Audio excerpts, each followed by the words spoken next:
Hey there, we're going to start with transitions now. Hey, we're out of the color zone, we're into transition zone. We're going to start with probably one of the most basic, okay, up from a jump cut is the J and L cut.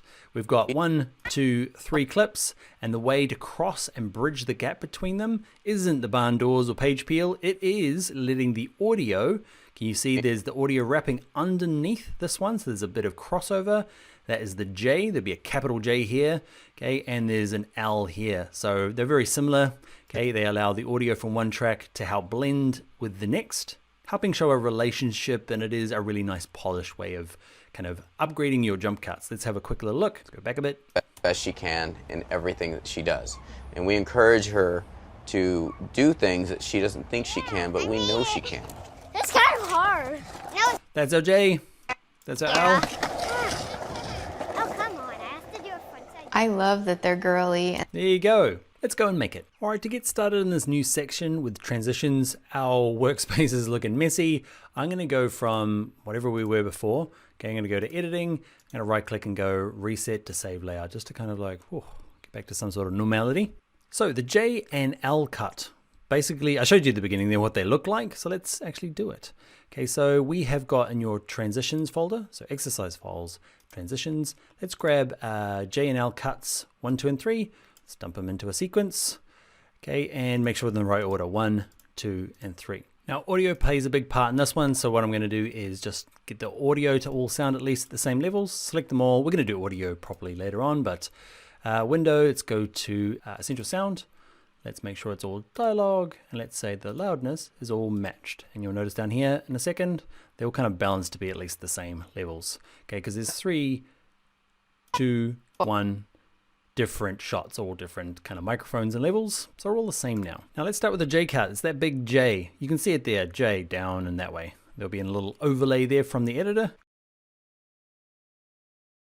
Okay, so what I want to do is I want more audio to kind of lap underneath this. So what I'm going to do is I'm going to drag the audio down track.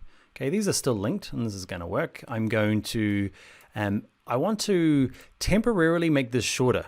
I can unlink them. That just might be easier for you. You know, go here, go to unlink, okay, or click on this little icon, this one here, link selected. You can work on them separately. I'm going to be fancy and try and keep them selected. So I'm going to link selected. I click off and I'm going to hold down my command key on a Mac. Nope, I'm going to hold down my option key on a Mac, the alt key on a PC, just to select just this part. I'm going to say I want this to be a bit shorter and a bit shorter so I can have a little bit of, now I can click back off, click back on, because I want that. I want there to be a little bit of lead in here. So let's make this bigger. And now it's just getting it to blend, because now they do, it's a bit abrupt. Watch this, let's play it through. She does. And we encourage her to do things that she doesn't think she can, but we know she can. That's not bad, okay? But what I'm going to do is I'm going to add, see this line here? I'm going to hold my command key down, click once, click again towards the beginning. Okay, so command key on a Mac, control key on a PC, and I want to drag this down. So that there's a little bit of a ramp before it gets in here. You could use an audio transition to do things that she doesn't think she can, but we know she can. It's kind of hard. All right, so maybe even comes in a little bit further along there.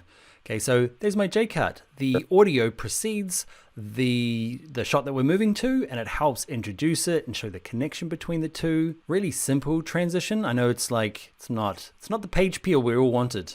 If you do start using the page peel, where is the page peel? I will find you. Here we go, page peel. Page peel, I'll find you. There'll be trouble.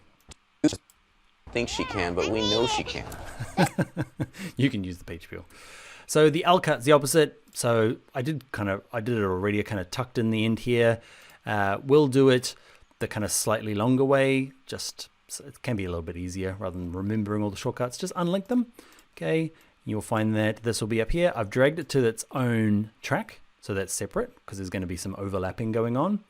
Okay, and I'm going to grab you, tuck it in. How far? There's a little bit of playing with this. I'm going to turn it back on. Link selection. That's why I like shortcut.